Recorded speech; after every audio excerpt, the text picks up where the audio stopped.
बहुत स्वागत है आप सभी का। आप देख रहे हैं द राजनीति का विशेष सेगमेंट खबर और विश्लेषण। मैं हूं जब्बार खान। दोस्तों, प्रधानमंत्री मोदी अब तक करीब 151 देशों की यात्रा पर गए। विदेश मंत्री एस जयशंकर का असल निवास स्थल तो विदेश ही है। यहाँ तक कि ऑपरेशन सिंदूर के बाद 51 सांसद भी 33 देश भी घूम फिर करके आ गए। देश में बड़ी बड़ी बातें की जा रही हैं। इस वक्त बीजेपी के टूल बने कांग्रेस सांसद शशि थरूर के जयकारे हो रहे हैं, ओवैसी की वाहवाही हो रही है। सुप्रिया सुले की करिश्माई क्षमता बहस का विषय है। एकनाथ शिंदे के बेटे श्रीकांत शिंदे के बारे में कहा जा रहा है कि उन्होंने अपने पिता का नाम पाकिस्तान से खिलाफ तथ्यात्मक बातें दुनिया के पटल पर रखकर एकनाथ शिंदे का नाम ऊंचा कर दिया। तो ऐसे में लग रहा है कि भारत की विदेश नीति का परचम लहरा रहा है। लेकिन 11 देशों ने किस तरीके से पीएम मोदी, जयशंकर और 51 सांसदों को लिया, अब सबके सामने आए। इसी के बारे में दोस्तों आपको बताऊंगा, जो कि शॉकिंग है। आप हैरान हो जाएंगे। आपके जहन में सवाल आएगा, आखिर 151 देशों की यात्रा पर जाने से भारत को क्या फ़ायदा हुआ? 51 सांसदों के विदेशी टूर का कितना प्रभाव पड़ा? जवाब है, करोड़ों रुपयों की इस यात्रा से भारत को कोई फ़ायदा नहीं मिला।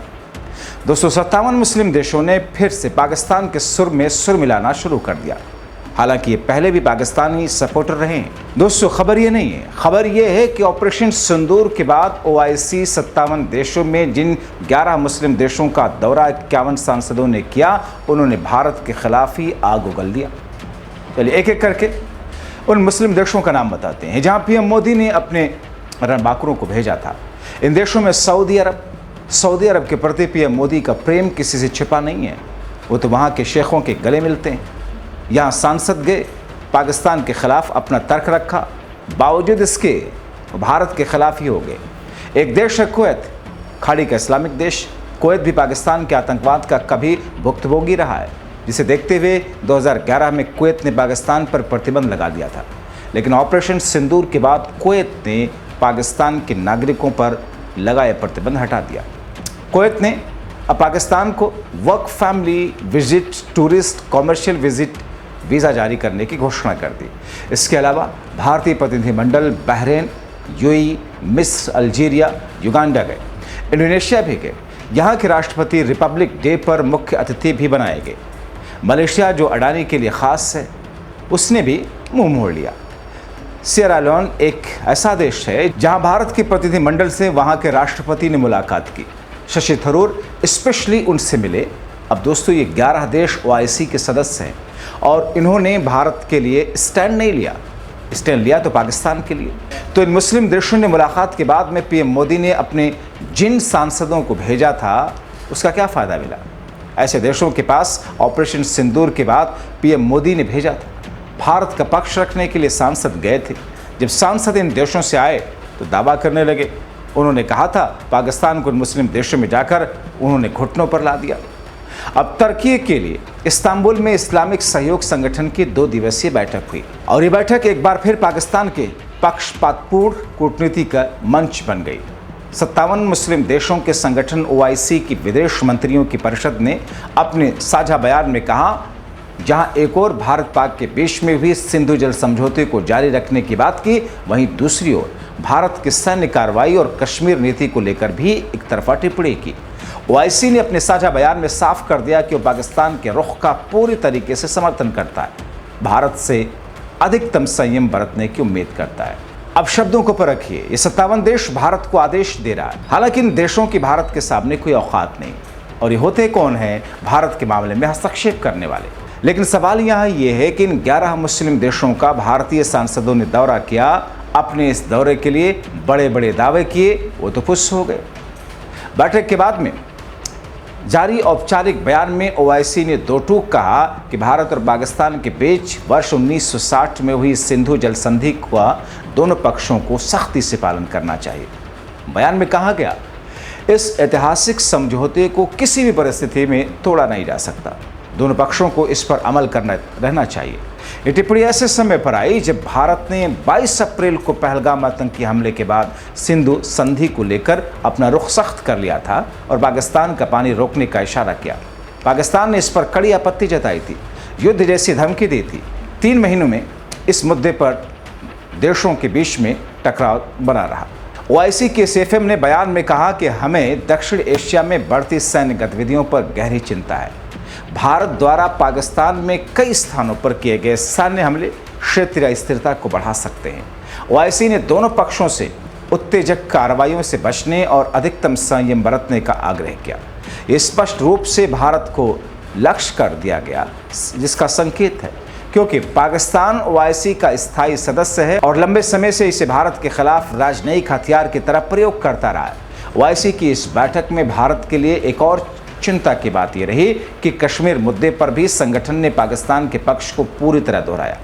बयान में कहा गया, हम संयुक्त राष्ट्र सुरक्षा परिषद के प्रस्ताव, ओआईसी के रुख और कश्मीरी लोगों की इच्छाओं के अनुरूप कश्मीर के लोगों के आत्मनिर्णय के अधिकार का समर्थन करते हैं। ये बयान भारत की उस नीति के खिलाफ है जिसमें कश्मीर को भारत का अभिन्न हिस्सा माना गया और किसी तीसरे पक्ष की मध्यस्थता को अस्वीकार किया जाता है। दोस्तों, इस्लामिक सहयोग संगठन की ये बैठक इसलिए भी चर्चा में रही क्योंकि इसमें पाकिस्तान के विदेश मंत्री इशाक डार के साथ पाकिस्तानी सेना प्रमुख जनरल आसिम मुनीर भी तुर्की पहुंचे। मुनीर ने वहां तुर्की के राष्ट्रपति अर्दोगान से मुलाकात की, जो कि बैठक के आधिकारिक एजेंडे से इतर सामरिक रणनीतिक कदम माना जा रहा है। इस मुलाकात का असर ओआईसी के अंतिम बयान की भाषा पर भी पड़ा, जिसमें भारत के खिलाफ तीखा रुख अपनाया गया। हालांकि भारत ने इस्लामिक सहयोग संगठन के विदेश मंत्रियों की बैठक में भारत के संदर्भ में पाकिस्तान द्वारा की गई टिप्पणियों पर कड़ी आपत्ति जताई। विदेश मंत्रालय ने स्पष्ट किया कि ओआईसी के पास भारत के आंतरिक मामलों पर टिप्पणी करने का कोई अधिकार नहीं, जिसमें जम्मू कश्मीर भी शामिल है, जो भारत का एक अभिन्न और संप्रभु हिस्सा है। विदेश मंत्रालय ने साफ किया कि पाकिस्तान ने आतंकवाद को अपनी सरकारी नीति बना लिया और अब ओआईसी के मंच का भी इसके लिए इस्तेमाल कर रहा है। मंत्रालय ने हाल ही में जम्मू कश्मीर पर हुए पहलगाम में हुए आतंकी हमले का जिक्र करते हुए कहा कि पाकिस्तान से फैला आतंकवाद एक सच्चाई है जिसे दुनिया मान चुकी है, लेकिन ओआईसी इसे जानबूझकर नज़रअंदाज कर रहा है। भारत ने ओआईसी को याद दिलाया, जम्मू कश्मीर भारत का आंतरिक मामला है और ये भारत का अभिन्न और संप्रभु हिस्सा है, जो भारतीय संविधान में भी स्पष्ट है। ओआईसी को इस पर टिप्पणी करने का कोई अधिकार नहीं। इसके साथ ही भारत ने पाकिस्तान के इस आरोप को भी सिरे से खारिज कर दिया कि भारत ने अनुचित तरीके से सैन्य कार्रवाई की।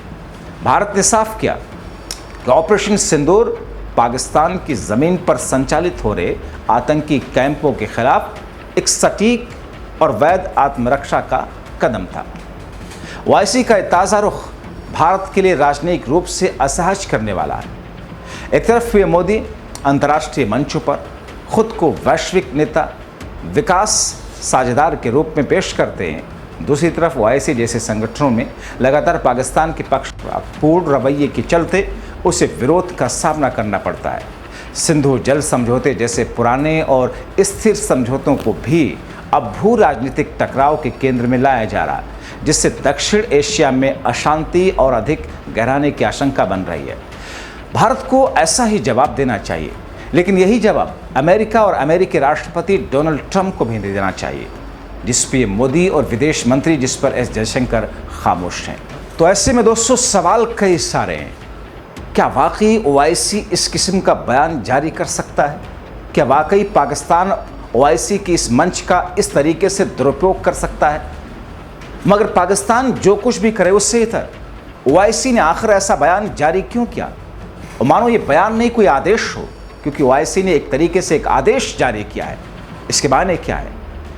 भारतीय विदेश मंत्रालय ने भले इस पर अपना जवाब दे दिया, लेकिन जिस अंदाज में पीएम मोदी को जिस तरीके से इस मामले को एक मुद्दे के शक्ल में उठाना चाहिए, अभी भी लोग इंतज़ार कर रहे हैं देशवासी कि ओआईसी की इस आदेश पर मोदी खामोश क्यों है।